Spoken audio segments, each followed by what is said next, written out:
An LLC will not help you to stop withholding, the 30% withholding from royalties or dividends or stuff like that. So Fdap income usually is subject to 30% withholding unless there's a treaty that reduces it or basically exempts it, maybe if possible. So I see a lot of people forming LLCs, especially those that come from non-treaty countries, because the 30% is too much. They would like to form an LLC and then they use the LLC to certify that the LLC is a US person, which basically stops the withholding, right? But you're doing it wrong, because as we've explained continuously, an LLC is a float owned by a single person. An LLC owned by a single person that has not elected to be a corporation continues to be a flow-through entity. And so we push the LLC aside and then we look at who the owner is.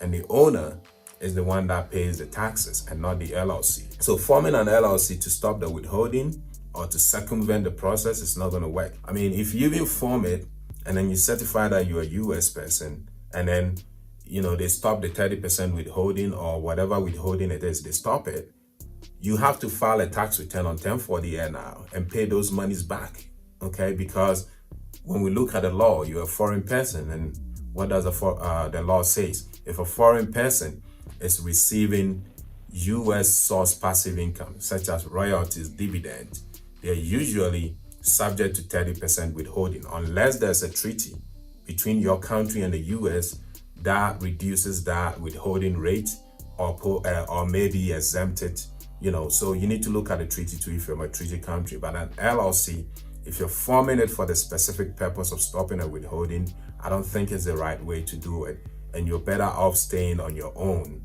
or the same way you were collecting an income before, okay?